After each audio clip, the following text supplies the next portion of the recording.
أعوذ بالله من الشيطان الرجيم. بسم الله الرحمن الرحيم.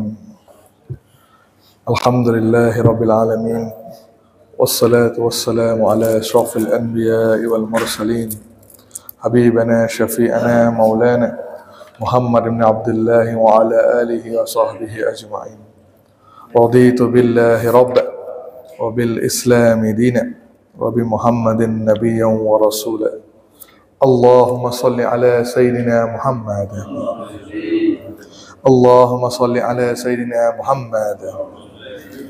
اللهم صل على سيدنا وحبيبنا وشفيعنا مولانا محمد.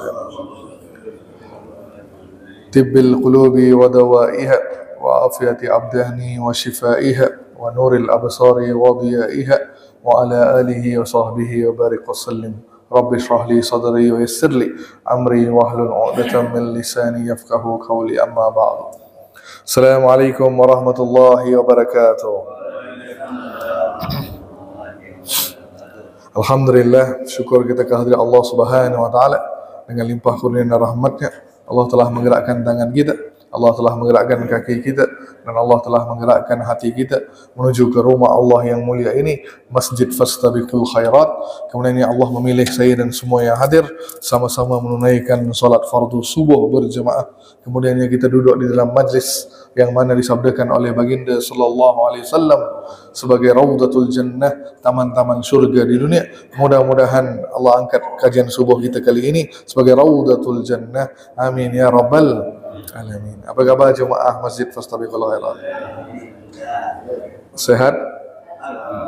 Mudah-mudahan sehat dalam melakukan ketaatan kepada Allah Subhanahu wa taala. Baik. Sebelum kita pergi ke kajian kitab kita, antum tahu kan hari ini apa spesialnya nanti? Betul, ada solat sini. Ada Pak Mer. Mudah-mudahan ada kan? Ada solat khusuf, ada Pak Asep. Jadi kalau boleh adakan. Kalau boleh adakan ba'da maghrib, kan mulai waktunya itu dari ba'da maghrib sebelum isya berakhir. Jadi selepas solat maghrib antum boleh langsung solat khusuf. Tahu kan solat khusuf? Pernah lakukan? Pernah atau tidak? Simple, 2 rakaat kan? Usalli sunnatul khusufi raka'ataini ma'muman lillahi ta'ala. Cuma penambahannya ada dalam setiap rakaat itu ada penambahan 2 kali ruku', 2 kali ruku'. Tahu kan caranya atau tidak tahu? Tak pernah. Nah, saya demokan supaya antum kalau tidak adakan di masjid pun kalau boleh adakan. Sebab salah satu sunnah Nabi SAW ketika terjadi gerhana bulan maupun gerhana matahari, maka Nabi dan para sahabat akan solat gerhana di masjid. Nah, dan wanita pun boleh ikut solat gerhana. Faham tak? Faham tak? Jadi tadi caranya mudah. Rakaat pertama Allahu Akbar, kan? Baca doa iftitah seperti biasa, Al-Fatihah, surah. Biasanya Nabi akan baca surah yang panjang, kan? Setelah itu ruku, Allahu Akbar, ruku yang panjang,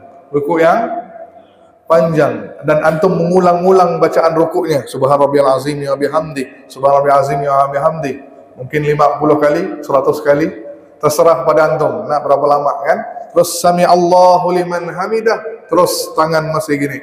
Baca lagi Al-Fatihah, baca lagi surah yang kedua. Faham dong? Jadi sami Allah iktidal kan, sami Allahu liman hamidah, jangan turunkan tangan, langsung tangannya gini. Terus bismillahirrahmanirrahim, alhamdulillahirabbil alamin. Mulakan Al-Fatihah, terus baca surah yang kedua yang panjang, dan panjangnya lebih pendek daripada yang pertama. Kemudian Allahu Akbar, rukuk yang kedua, kan? Panjang rukuknya. Sami Allahu liman hamidah, baru sujud yang panjang. Terus Allahu Akbar, duduk di antara 2 sujud lagi yang keduanya, panjang. Terus sama seperti biasa di rakaat yang kedua. Faham tak? Silakan lakukannya. Boleh? Insya Allah. Jadi saya minta takmirnya siapa-siapa ustaz ni kan, walaupun tak baca surah panjang pun mungkin Pak Hidayat dari imam bisa, ya kan? Boleh lakukan solat khusufnya. Jangan lupa ya, InsyaAllah ya. Dan terus selesai Nabi SAW akan berkhutbah. Baginda akan berkhutbah. Khutbah seperti biasa, seperti salat Jumat. Khutbah yang pendek, sampaikan tentang apa persiapan kita, tambahkan amalan, itu sahaja. Menyuruh kepada umat supaya lebih banyak beramal. Fahim dong? Fahim dong? Okey, mudah-mudahan nambah amalannya. Ya, nama dah Masjid Fastabiqul Khairat.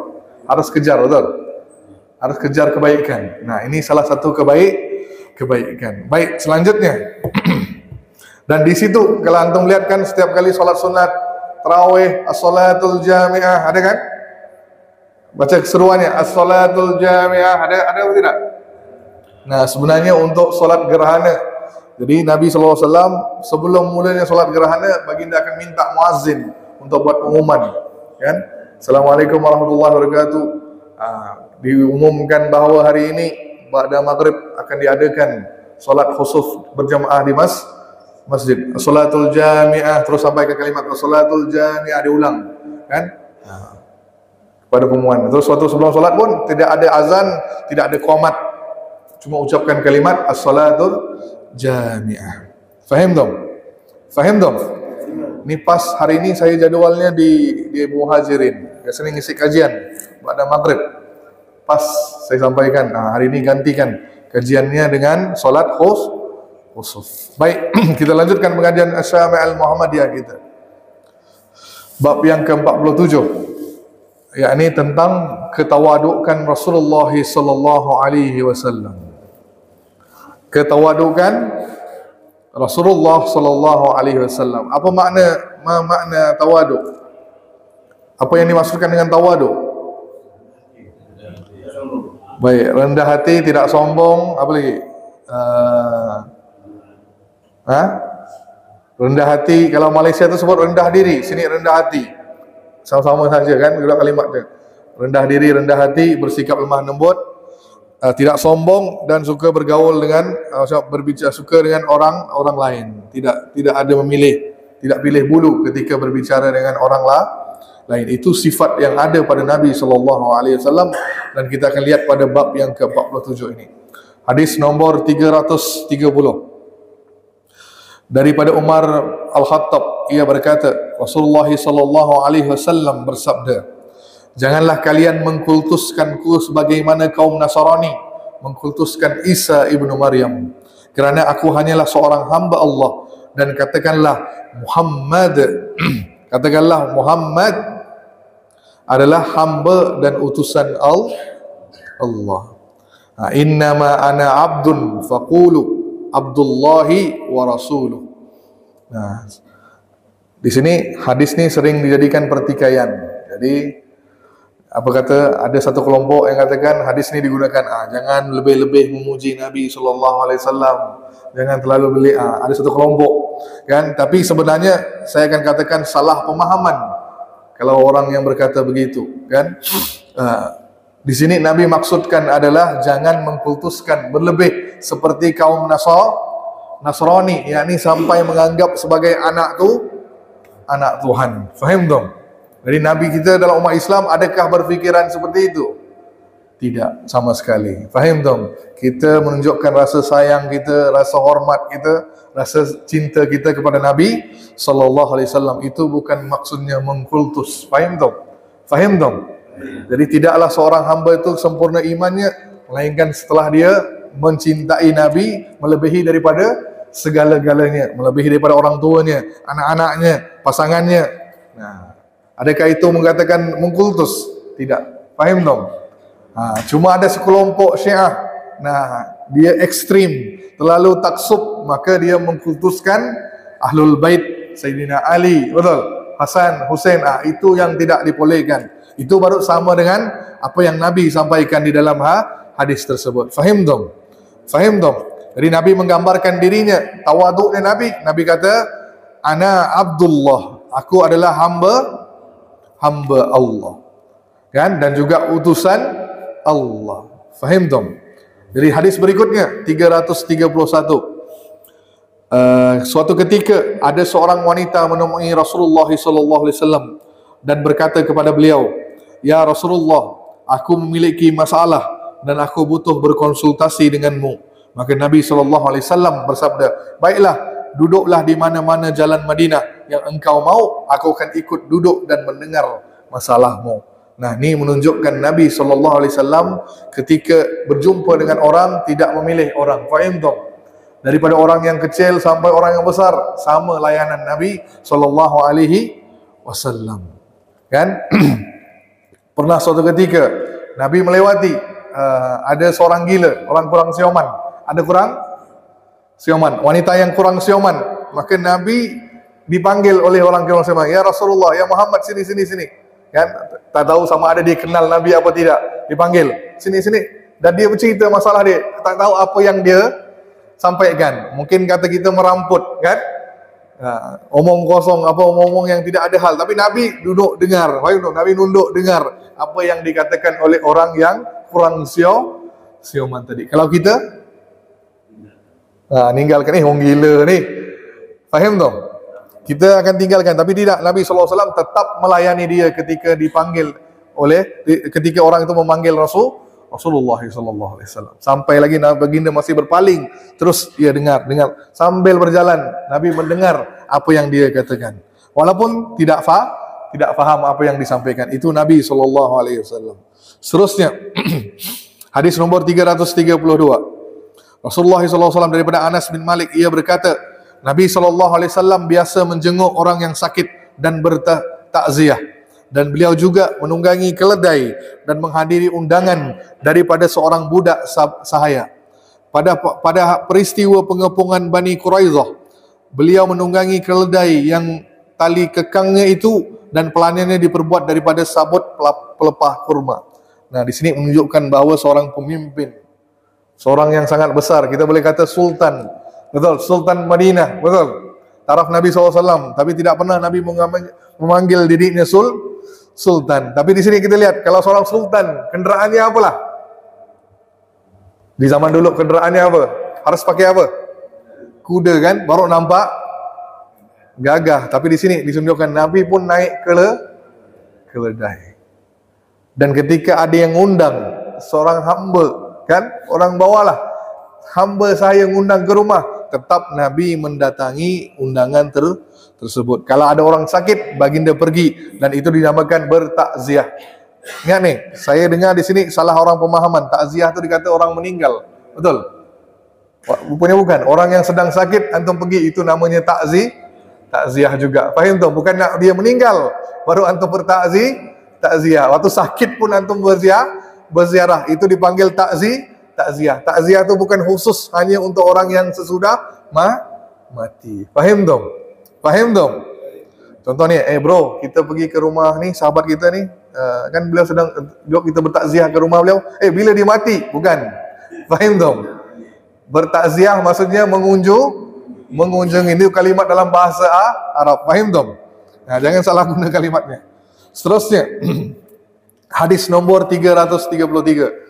Daripada Anas bin Malik, ia berkata, Nabi pernah diundang menghadiri jamuan yang makan roti gandum dan minyak yang sudah disimpan lama. Kemudian baginda menghadiri jamuan tersebut, undangan tersebut. Lihat, diundang, harusnya siapkan makanan yang enak-enak. Tapi yang mengundang hanya menyiapkan roti gandum dan minyak yang dah lama. Tetap Nabi memenuhi undangan dan makan di situ. Berbeda dengan kita, kalau kita pergi undangan, kan, selesai, apa-apa undangan, resepsi ke ibu-ibu lah biasanya, kan, selesai, balik rumah, tak aman lah tadi makanannya, betul? Ni gibah pula dia, walahal ada yang gibah, betul? Balik rumah tak sedap lah makanannya. Ni suatu perbuatan yang tidak elok. Faham dong? Sedap ke tak sedap ke, antum bersyukur kerana diundang. Itu juga rezeki dari Allah. Kita pula berkomplain, tak sedap lah. Bukan hanya makanan, sampai mempelai dia pula, tak cocok lah dia ni, kan? Dah gelap, pengantin perempuannya cantik pula, lakinya tak seberapa. Kita ni suka ya, Pak, ya, betul lah. Yang ketawa ni banyak pelakunya nampak ni. Manusiawi ya, kan? suka nak apa? Berkomentar. Tu dia, suka berkomen. Apa bahasa sini? Kepo, kan? Kepo, kecoh. Orang sini kecoh, kata orang Malaysia kecoh. Awak ni kecoh sangatlah. Kan? Nah, semua nak tahu. Nah, jangan jadi seperti itu. Faham tak? Faham tak? Diundang, diberi apa pun, alhamdulillah. Tutup mulut, jangan bergibah. Itu namanya gibah. Makan daging saudaranya sendiri. Terus disebutkan hadis berikutnya juga. Diketahui baginda sallallahu alaihi wasallam mempunyai baju besi yang digadaikan kepada seorang Yahudi hingga baginda meninggal. Baju besi tersebut belum tertebus kembali. Lihat, Nabi SAW hidupnya saking susah sampai baginda terpaksa menggadai baju perangnya, baju besinya, supaya dapatkan uang untuk beli makanan. Ni hidupnya sederhananya Nabi SAW. Sampai baginda wafat pun tidak tertebus baju tersebut. Apa yang jadi pada baju tersebut? Ditebus oleh Abu Bakar As-Siddiq. Kan? Abu Bakar Siddiq bayar dan tebuskan kembali baju besi yang digadai oleh Nabi SAW. Ni sangat sederhananya Nabi SAW. Hidupnya sangat sederhana. Sampai nak makan pun tidak ada wang, terpaksa menjual ataupun menggadaikan barang-barang yang ada di rumah baginda SAW. Nah, tidakkah kita rasa rindu dengan Nabi SAW? Kan? Tidakkah kita rasa cintanya kepada Nabi SAW? Seterusnya daripada Anas bin Malik. Jadi di situ menunjukkan apa? Nabi tidak suka meminta. Faham tak? Walaupun kepada Allah tak pernah Nabi minta kekayaan. Faham tak? Faham tak? Jelas tak ni? Jadi Nabi walaupun boleh minta dengan Allah dan Allah boleh jadikan Nabi SAW itu kaya, tapi Nabi tidak berbuat demikian. Malah Nabi itu boleh jadi lebih kaya daripada Nabi Sulaiman. Nabi Sulaiman diberi kekayaan di dunia, tapi Allah sanggup berikan Nabi kita kekayaan 7 petala langit, 7 petala bumi. Semuanya siap diberikan kepada Nabi, tapi Nabi hanya memilih hidup yang sederhana. Nah, makanya apa tu? Doa yang antum sering baca ni, doa yang kalau ada ustaz tu baca, antum tidak mau baca sama, tak mau mengaminkan. Apa doa itu? Allahumma shalli ala sayyidina Muhammad. Apa doanya? Yang antum kalau ustaznya baca, antum rasa apa? Tak mau mengaminkan. Kalau doa Nabi yang lain kan Allahumma inni as'aluka ilman nafi'an. Pasti antum mengaminkan. Betul? Betul. Tapi kalau imamnya baca satu doa ini, pasti antum tidak mau mengaminkannya. Apa doanya? Nah, doa yang doa yang sering antum dengar, mungkin jarang antum amalkan dan tak berani pun mengamalkan. Apa doanya Pak Ustaz? Allahumma barik lana pula dia. Apa? Allahumma ahini miskinan wa amitni miskinan. Ada tahu doanya? Ya Allah, hidupkan aku sebagai orang miskin dan matikan aku dalam keadaan orang miskin. Sanggup apa tidak doakan seperti itu? Walhal doa itu bukannya miskin. Salah faham antum. Sebenarnya itu doanya Nabi SAW, bukan minta miskin. Yang takut dengan doa itu bukannya kalau antum baca itu langsung jadi miskin lah. Itu doa adalah untuk tawadu. Apa dia? Faham tak? Miskinan, jadikan aku orang yang tawadu, rendah hati. Faham tak? Miskinan itu ditafsirkan seperti itu. Tawadu, rendah hati. Ya Allah, hidupkan aku sebagai orang yang tawadu, matikan aku dalam keadaan bertawadu, dan juga kumpulkan aku bersama dengan orang-orang yang tawadu. Itu maksud sebenar doa yang antum dengar tu. Bila sebut miskinan, tak mau lah. Ni doa minta miskin ni. Faham tak? Faham tak? Tidak ada seperti itu. Lanjut. Makanya Nabi SAW, saya selesaikan semua hadis ini dulu. 335 daripada Anas bin Malik, ia berkata, para sahabat adalah sekumpulan orang yang paling mencintai Rasulullah SAW, dan tak ada orang yang lebih mereka cintai daripada baginda. Namun ketika mereka, ni satu hadis. Ni ketika mereka menyambut Rasulullah, tidak ada di kalangan mereka pun yang berdiri kerana mereka tahu Rasulullah tidak suka model penyambutan seperti demikian. Nah, ni pun dijadikan modal oleh sekumpulan kelompok. Tak boleh, apa pula berdiri? Nabi pun tak pernah minta antum berdiri. Faham tak? Ada sebilangan orang yang berkata begitu. Tapi saya katakan, dia tak baca hadis-hadis yang lain. Nabi tak mau apa? Orang ketika duduk, Nabi masuk, langsung orang lain berdiri. Itu menunjukkan sifat Nabi yang tawadu. Faham tak? Bukan maksudnya antum bangun tu langsung mengkultuskan Nabi SAW. Apa dalilnya Pak Ustaz? Nabi pernah menyuruh sahabat ketika duduk, Nabi kata, ni datang Muaz, Sa'ad bin Muaz, pemimpin kalian. Sambut dia. Ketika dia masuk, berdiri semua. Berdiri. Ini dalil yang menunjukkan sahabat Nabi yang masuk pun berdiri. Faham tak? Orang lain berdiri, apalagi Nabi SAW.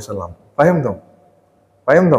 Jadi sahabat sahaja disuruh berdiri. Ada sahabat yang datang ni, pemimpin golongan Ansar, Sa'ad bin Muaz masuk. Dari saat Nabi minta, berdiri, sambut ketua kalian dengan bangun semua. Nah, itu suruh Nabi kepada orang lain, apalagi untuk Nabi. Nabi memang tak mau seperti itu, tapi kita sebagai penuh rasa takzim, rasa cinta, nampak orang yang tua, kita duduk atau berdiri? Ada kan antum nak duduk? Kalau nampak orang tua kan, pasti kita nak rasa sopan, betul, rasa adab kita. Bangun, cium tangan. Apa salahnya? Itu bukan mengkultuskan. Faham dong? Itu bukannya mengagungkan. Faham dong? Ini penghormatan, takzim kita kepada Nabi SAW. Makanya ada dalil, bukan di situ. Orang ini tak puas hati, ada orang tak puas hati nanti. Apa katanya? Di situ, Ustaz, itu kan untuk sahabat, bukan untuk Nabi. Baik, ada Nabi sama kata, jangan bangun, duduk. Nabi kata duduk. Ketika Nabi masuk ke masjid ke mana? Semua sahabat bangun, Nabi suruh duduk. Nah, ketika itu semua duduk, seorang sahaja yang tak mau duduk. Hasan bin Thabit. Seorang sahabat nama Hasan bin Thabit. Nabi kata, Hasan, kenapa kau masih berdiri? Ya Rasulullah, salahkah aku menunjukkan rasa cinta kepadamu dengan berdiri? Sambil beliau melantunkan kasidah. Apa dia? Syair.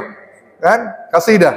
Kan? Beliau lantunkan, Nabi hanya senyum. Kalau Nabi larang, jangan kau duduk. Kau ni mengkutuskan aku. Kan? Tak ada Nabi larang. Nabi senyum. Itu satu bentuk rasa cinta kita kepada Nabi. Makanya situ mahlul qiyam. Kita berdiri. Kenapa? Karena di dalam mahlul qiyam itu diceritakan tentang kelahiran Nabi. Cerita tentang kelahiran Nabi. Maka kita disunat kita berdiri. Memang tak ada dalam hadis. Tak ada dalam Quran. Memang tak ada. Tapi ini menunjukkan rasa mahabbah kita, cinta kepada Nabi SAW. Jadi tak ada salahnya situ. Faham dong? Okey, lanjut. Lanjut ke cukup? Ni? Lanjut. Baik, ni hadis yang panjang, sangat panjang hadisnya. Saya bacakan dengan baik-baik sebab ni cerita tentang tawaduk Nabi SAW. Baik. Yang meriwayatkan hadis ni adalah Hasan bin Ali. Siapa Hasan bin Ali? Cucu Nabi SAW. Ia berkata, aku bertanya kepada pamanku Hind bin Abi Halah yang terkenal mendeskripsikan penampilan mulia sahabat Nabi. Jadi Hind bin Abi Halah ni seorang yang pandai kalau nampak seseorang tu langsung boleh tahu bagaimana rupanya, bagaimana dia boleh hafal. Maka beliau yang menceritakan tentang wajah, bagaimana rupa bentuk Nabi. Jadi Hasan ni tanya kepada beliau, kan? Hadis yang cukup panjang. Maka apa kata beliau? Ceritakan kepada aku tentang Rasulullah SAW yang tidak ada orang tahu, mungkin ada yang tertinggal. Ceritakan kepada aku apa yang tentang Nabi SAW yang tak ada orang yang tahu. Maka beliau berkata tentang sikap Nabi SAW ketika masuk ke dalam rumah. Ia menjawab, Rasulullah jika datang ke rumah, baginda membahagikan waktu menjadi tiga. Sepertiga untuk beribadah kepada Allah, sepertiga untuk keluarga, dan sepertiga yang lain untuk dirinya sendiri. Maksudnya bukannya sepanjang waktu Nabi beribadah di dalam rumah, tetap melayani keluarga, anak, isteri, tetap baginda melayani. Terus 1/3 lagi untuk baginda beristirahat. Di sini menunjukkan bahawa Nabi pun berehat, tidaknya duduk langsung solat sepanjang malam. Kemudian baginda membagikan porsi waktunya pribadi untuk beliau bermuamalah dengan sahabat dan masyarakat. Maksudnya ada waktunya baginda membagikan juga untuk berjumpa dengan sahabat.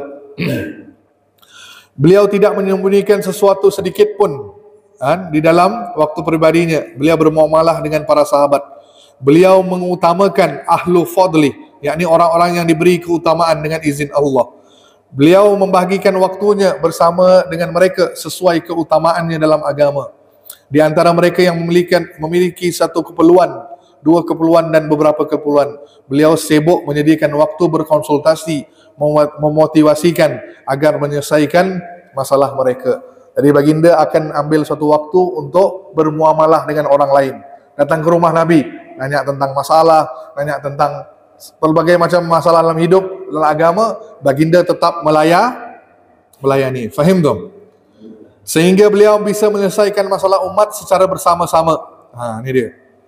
Terus di sini menunjukkan dalam majlis beliau dipenuhi dengan hal-hal yang diperintahkan dan tidak menerima pengaduan apapun kecuali apa yang setelah beliau sampaikan.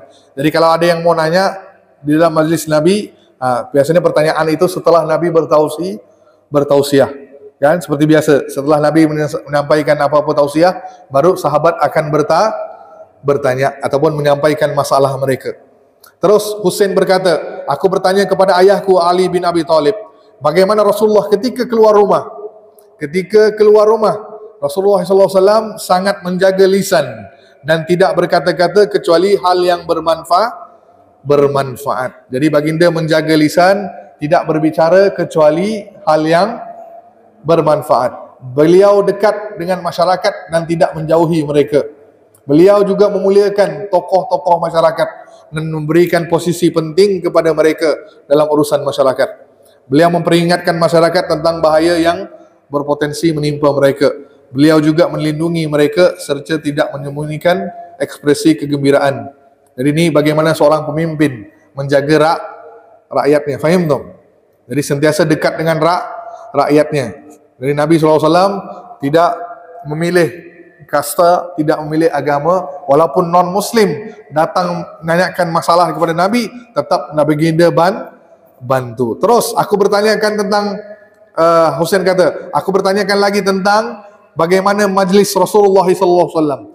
Rasulullah tidak berdiri atau duduk dalam majlis kecuali dalam keadaan berzikir. Apa dia?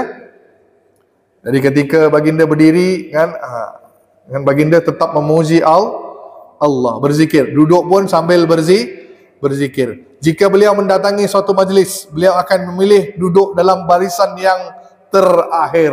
Allahu Akbar. Ini tawaduk Nabi SAW.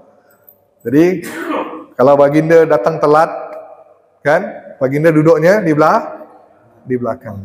Tak mau ke depan. Tapi kita kalau tak dipanggil ke depan, mengajuk kita. Faham tak? Faham tak? Betul? Aku ni orang penting, kenapa aku suka duduk belakang, kan? Aku mau ke depan. Masalah dia yang minta saya nak pindah ke depan. Tapi orang yang tawaduk datang telat majlis apa, dia lebih suka ke belakang. Itu Nabi SAW. Dan Nabi suka duduk di belakang. Ketika ada sahabat yang tengah cerita, Nabi lebih suka duduk di belakang. Walaupun sahabat tidak menyukai seperti itu, ingin mengapa suruh Nabi duduk di depan, tetap baginda memilih duduknya di belakang. Terus baginda juga memerintahkan hal itu kepada sahabat. Sama juga buat, jangan kalian sombong, minta tempat yang pertama. Faham tak? Jadi Nabi juga mengajarkan sahabat supaya berbuat yang demikian. Seterusnya, baginda memberikan hak duduk kepada setiap orang, sehingga siapa yang hadir tidak akan berprasangka bahawa orang lain lebih baik daripada diri. Jadi tak ada yang Nabi lebihkan.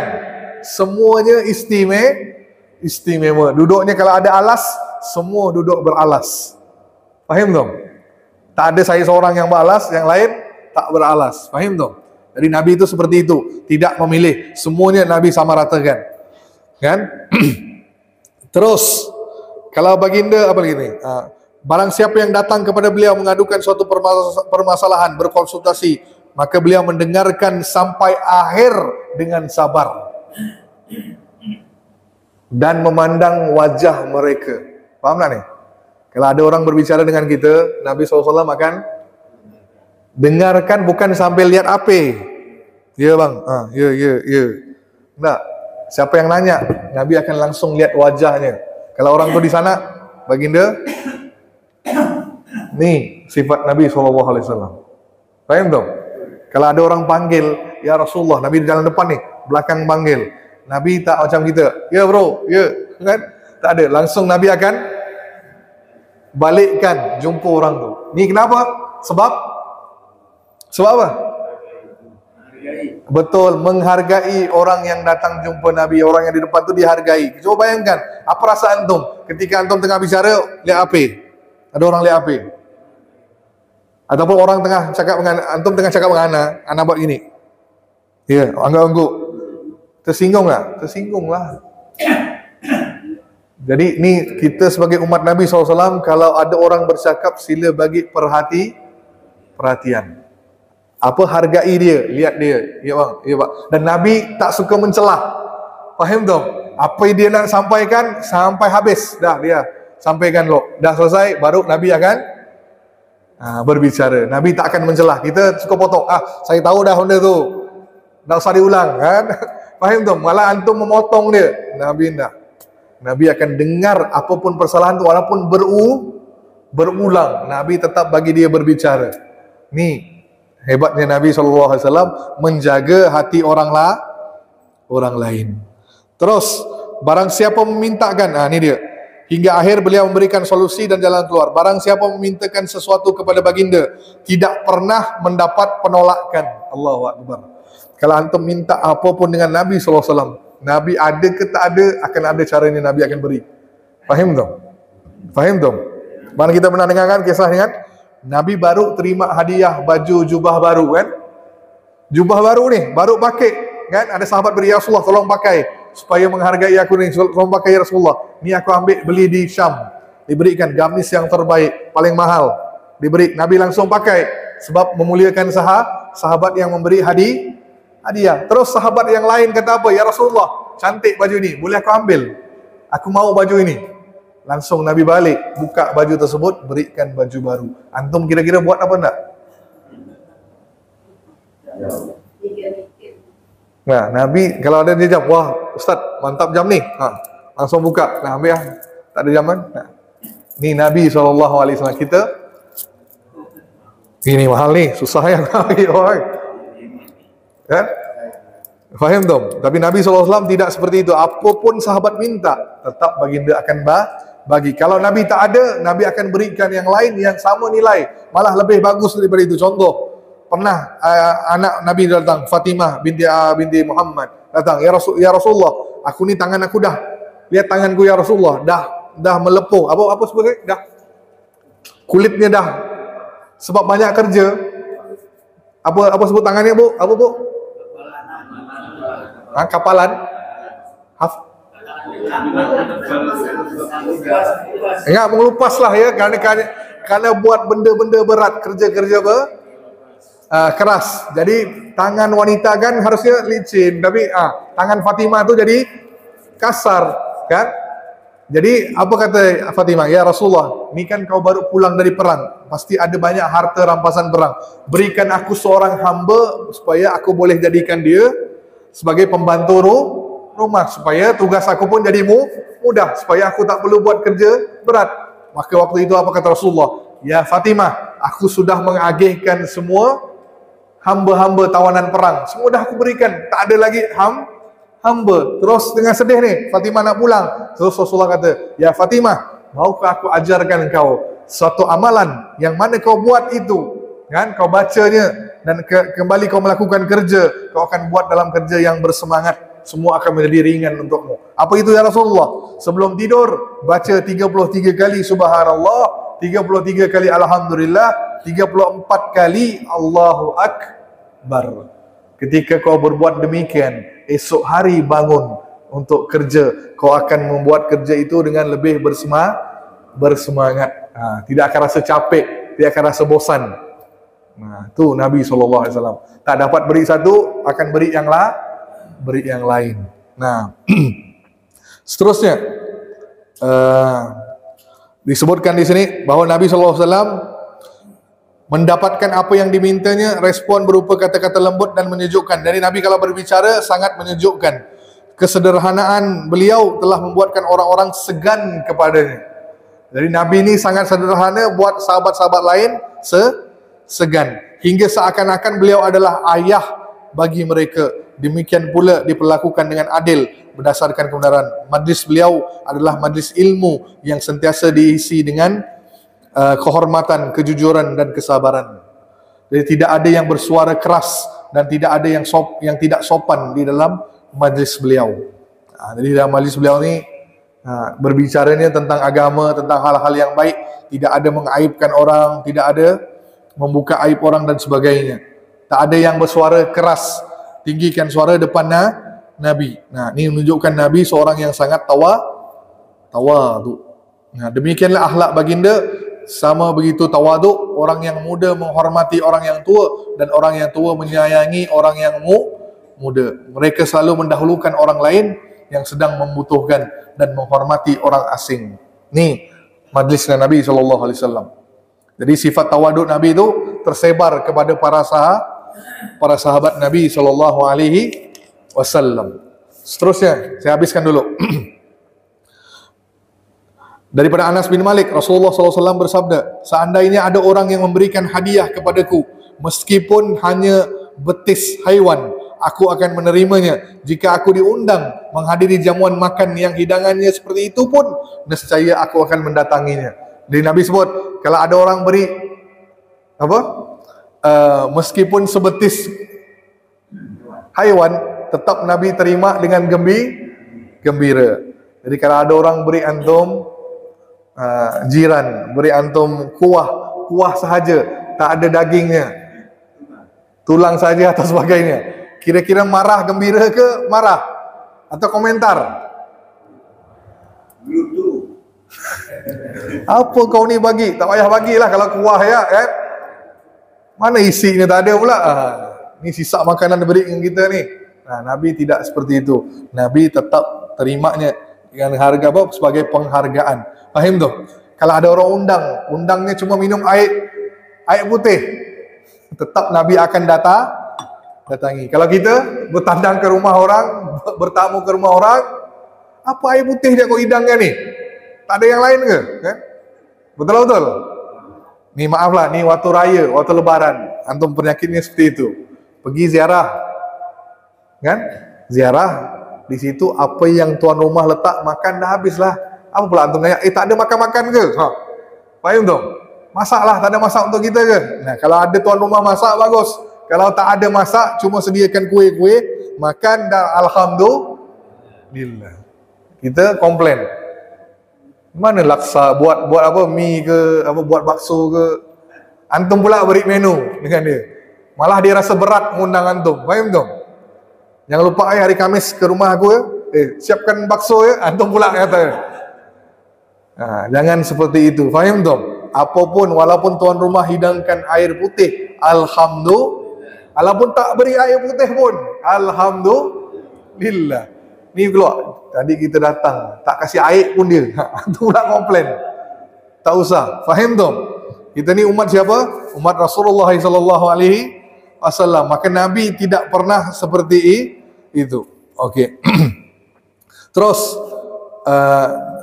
aku mendengar Yusuf bin Abdullah berkata, Rasulullah menamaiku Yusuf, kemudian beliau mendudukkan aku di pangkuannya dan mengusap kepala. Ni Nabi ada terima baby, ada bayi yang datang. Jadi Nabi letakkan bayi sahabat tu di sini, terus menamakannya Yusuf sambil mengusap kepala anak tersebut. Ini menunjukkan Nabi sayang kepada anak-anak kecil. Sama juga Nabi ketika berjalan. Ini dia, antum ni ramai yang tak buat. Apa dia? Nabi ketika berjalan, di situ ada anak-anak kecil tengah berkumpul. Nabi langsung menyapa, Assalamualaikum, dengan anak kecil. Kita Oi, orang tua lalu ni ucap salam pun tak ada orang ni kan. Contoh, ataupun kita pula diam kan. Tapi Nabi nak, walaupun itu anak kecil, Nabi tetap menghormati mereka. Nabi tak tunggu dia bagi salam kepada Nabi. Nabi langsung menyapanya dengan salam. Assalamualaikum, buat apa dik? Ini dia Nabi SAW. Zaman kita sekarang, tahu depan tu Muslim, salam pun tak mau dia. Betul? Salamnya menjadi eksklusif. Betul, eksklusif. Hanya untuk orang tertentu, orang yang antum kenal saja antum berjawab beri salam. Betul? Betul. Ni jemaah Masjid Fastabiqul Khairat ni. Assalamualaikum bang. Assalamualaikum pak. Kalau tak, kalau jemaah lain tak ucap salam. Walhal dia pakai peci, pakai gamis, sama lalu depan antum, tak ada ucap salam pun. Ada? Ada? Sampai begitu sekali. Ada? Ada. Kitalah buatnya. Maka kitalah pelakunya. Faham tak? Jadi lepas ni ucap salam tu kepada semua. Faham tak? Tapi jangan pula pakai hadis ni, oh Ustaz Faizal ngajar ni, suruh bagi salam dengan semua. Nampak perempuan depan, Assalamualaikum kak. Itu gatal namanya.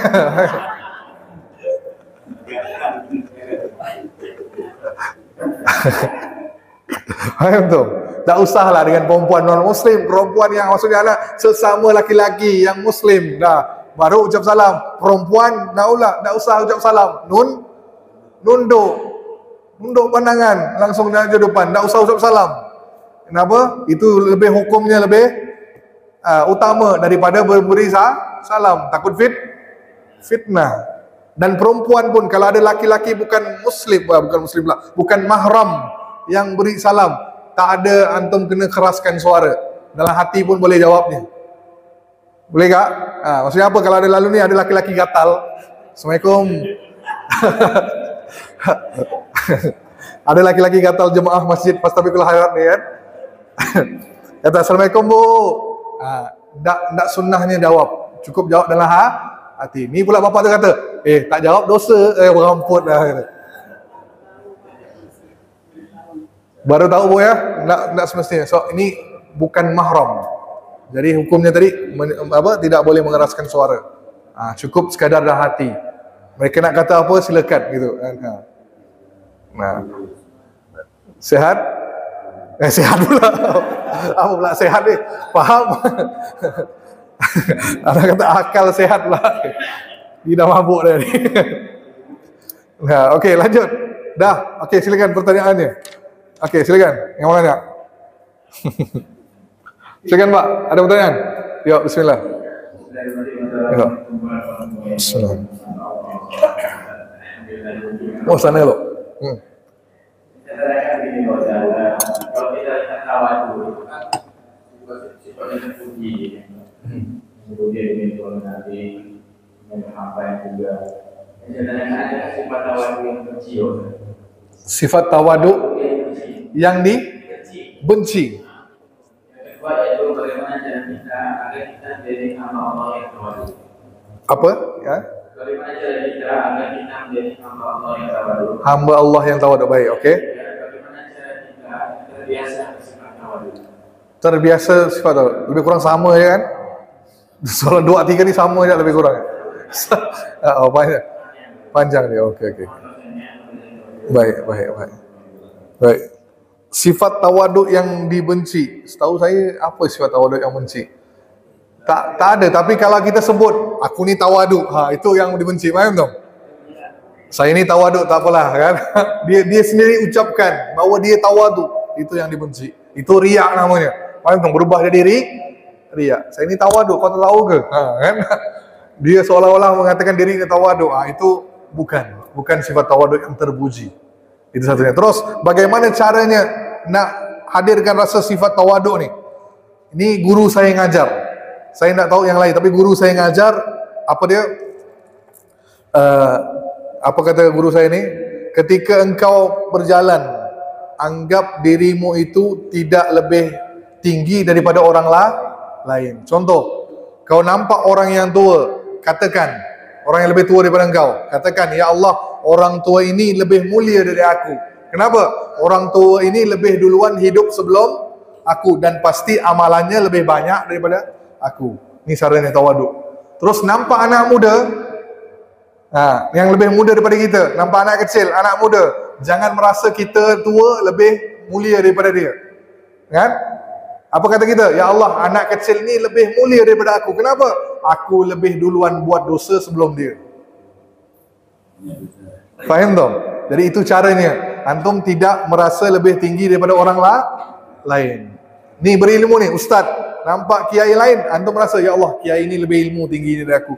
Maka tawaduk akan muncul. Faham tak? Ni caranya. Kalau antum merasa diri ini tinggi, pasti sombong. Hilang rasa tawaduknya itu. Itu satu cara yang guru anak ajarkan. Jadi kalau firman Allah kan, ketika antum berjalan di atas muka bumi ini, jalanlah haunan, kan? Surah apa tu? Pak Imam, surah apa?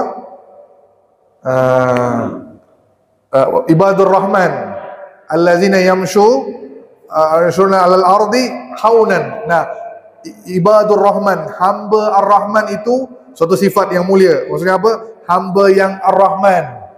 Apa? Hamba yang maha pengasih. Jadi tak semua Allah panggil dengan kalimat Ibadur Rahman. Ini orang yang spesial. Ketika dia berjalan, haunan, rendah hatinya. Jadi tidak lalu donggak ke atas kepalanya. Faham tak? Dia tu jalannya itu rendah. Bukan maksudnya antum kena nunduk terus bawanya kan. Bawa mobil pun nunduk bukan. Bukan. Ini dari segi perumpamaan. Dia merendahkan hatinya dengan sesiapa pun. Tak pernah merasa lebih mulia. Itu dia. Rendah? Itulah bahasa Indonesia ni, bahasa yang anak kata dia berbeza dengan bahasa Malaysia. Kami tu untuk rendah hati, rendah diri sama kalimatnya. Di sini rupanya beda. Rendah diri lain, rendah hati lain. Rendah hati itu tawaduk kalau di sini kan. Rendah diri lain. Apa PD? PD maksudnya? Oh dia. Gitulah Pak. Sip ya. Itu caranya ilmu yang guru anak ajarkan. Boleh antum amalkan. Sip. Mudah-mudahan menjawab penjelasan. Lanjut belas ini. Assalamualaikum warahmatullahi wabarakatuh. Waalaikumsalam warahmatullahi wabarakatuh. Yang pertama pertanyaan saya Ustaz. Nabi kita melakukan kegiatan seperti untuk orang lain, untuk keluarga, Betul. untuk diri sendiri. Betul. Sepertiga ini bagaimana teknis sepertiga ini? Sepertiga balik rumah. Sepertiga itu dalam 24 jam. Sepertiga. Jadi 24 jam dibagikan kepada 3. Kalau Pak Ustaz kan bisa, Ustaz kan ngajar untuk pribadi. Oh, untuk saya ngajar satu untuk keluarga. Iya, betul. Kalau bapak ni sama gak kerja, bapak bekerja 1/3, bapak di rumah melayani isteri, anak, cucu 1/3, 1/3 lagi melayani teman-teman semua, itu pun sama. Pensiun. Pensiun. Saya belum pensiun lagi. Belum tahu gimana kan. Iya, pensiun tuh mungkin 1/3 bapak untuk diri ngaji, hadir majlis ilmu, 1/3-nya untuk keluarga kan, 1/3 lagi untuk kawan-kawan setempat itu dia. Mau malah, itu dia. Bisa Pak. Lanjut. Yang kedua Pak Ustaz.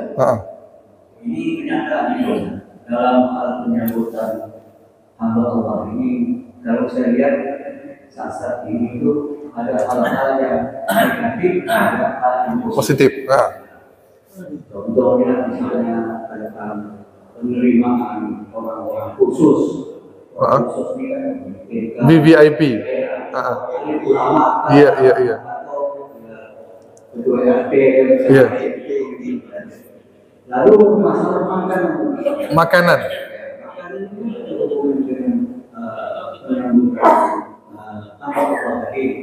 Makanan yang diberi makan atau minum kan, ada yang misalnya kalau pemimpin ada ulama atau orang-orang tertentu dia kalau diberi makan yang hebat-hebat, sedangkan orang-orang yang tidak ada mundur pandang ya, tidak ada masuk kategori pemimpin orang lain mengatakan ini dari makanan seperti ini. Dalam hal ini yang saya tanya, dalam hukum itu bagaimana? Apakah yang salah ini istilah orang yang menyiapkan, orang yang menerima, atau orang yang datang? Nah, salah satu. Ini maksudnya yang baik. Baik. Ini kan sunnah. Iya. Itu ada Baik. Jadi pertanyaan yang berikutnya tadi itu, kalau adakan majlis, kan, kenapa untuk VIP ada makanan khusus? Gitu Pak ya. Untuk yang jemaah biasa nasi kotak.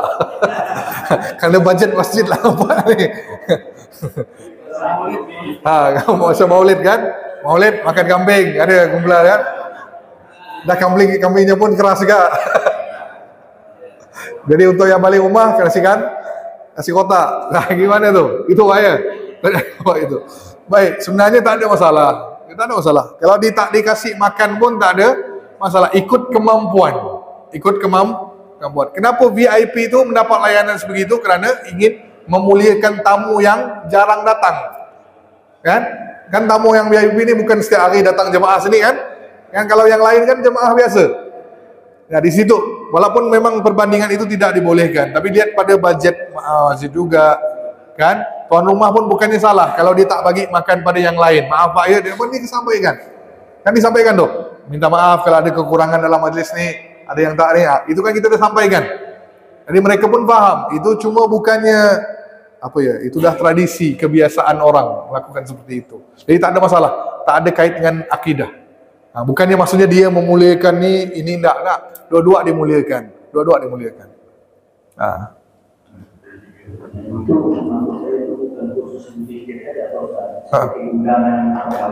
Perkawinan pun.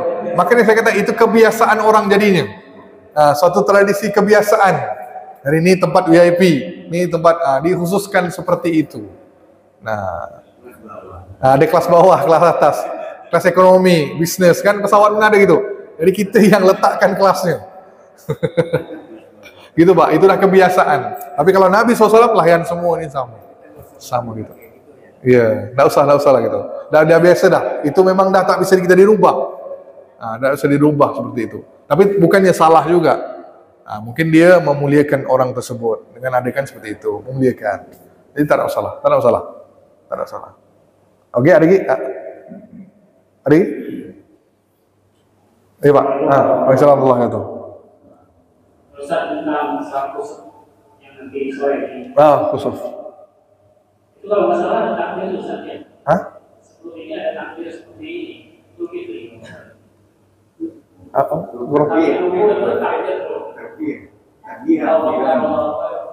ada. Enggak ada.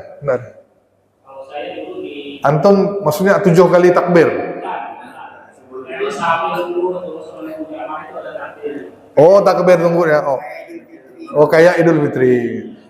Sebenarnya tak ada dalam syariat itu tak ada. Tapi kalau kebiasaan antum nak buat silakan. Tak ada masalah. Jadi sambil nunggu jemaah takbir. Allahu Akbar. Takbir raya. Sebenarnya tak perlu kan? Sebenarnya tak perlu. Kita disunnahkan beristighfar, bertasbih, muliakan itu ada. Tapi kalau antum nak takbir raya, lain pula orang ingatnya. Kan? Ini tak usah. Sarana tu tak buat sendiri-sendiri dia. Nak berzikir apa sendiri-sendiri. Iya. Terus? Di mana? Okay. Itu kebiasaan mereka terapkan supaya waktunya itu tidak terbazir gitu kan. Tapi sebenarnya kalau ikut syariat tidak ada antum kena bertakbir. Tidak ada istilahnya yang antum kena bertakbir. Iya. Boleh nggak imam dengan yang munfarid ya? Boleh. Nanti pada yang khutbah Siapa ketuanya? Ni ketua kan ni ketua? Siapa ketua seksi ibadah ni? Ante? Kak antum pula ngarah? Aneh pula Jadi tugas antum apa? Berarti sama-sama ketua Ustaz. Oh ada dua ketua sini. Bingung pula ini kan. Oke, dengan saya. Iya boleh. Dua maksudnya satu imam untuk sholat, terus yang lain khutbah. Boleh. Jadi saran anak tuh yang takbir tuh masing-masing lah. Nggak usah dipakai ini. Nggak usah. Dia tadi qomat tak ada azan. Langsung as-sholatul jami'ah. Kalau nak mungkin datang sampaikan tata cara solatnya disampaikan. Itu dia. Kalau sholatnya bebas. Apa? Surahnya bebas. Ikut pada lihatlah jemaah antum ni nampak dah banyak yang dah tua-tua tak bisa lama berdiri kan. Jadi di ni ya. Disesuaikan ni Mak. Ya, rakaat maksudnya rakaat pertama yang pertama bacaan pertama panjang. Jadi kita rukuk, bangun lagi, yang kedua bacaannya lebih pendek daripada yang pertama. Terus yang keduanya sama seperti biasa. Rakaat kedua seperti itu juga. Jadi fokus anak tu kalau antum nak bacaannya jangan terlalu panjang. Antum panjangkan rukuk dengan sujud. Itu dia. Jadi ambil mungkin 50 kali bacaan ni rukuk dan sujudnya. Jangka waktunya kan? Subhanallah azimi wa bihamdi, subhanallah azimi wa bihamdi. Kan 3 kali. Jadi antum ambil 50 kali lah. bisa tak? Kalau tak bisa 30 kali ke, 20 kali ke, terserahlah antum lihat dulu kan waktunya. Tapi rukuk yang di rakaat pertama panjang, rakaat kedua lebih pendek. Itu dia. Dipendekkan. Jadi kalau yang pertama panjang, semua panjang, rakaat kedua lebih pendek. Contoh ni 50 kali rukuk pertama kan. Jadi rakaat kedua 30 kali. Itu dia. Gitu deh. Jadi kalau kita nak ikut Nabi baca Al-Baqarah sampai habis. Gitu. Jadi kalau nak ikut Nabi itu semua tak bisa. Jadi kita ambil CP-CP-nya dia kan. Yang mampu dia kita aja. Jadi mudah-mudahan bermanfaat, itu saja. Jadi khutbahnya jangan terlalu panjang. 2 khutbah seperti solat Jumat, 2 khutbah. 2 khutbah pendek. Ada?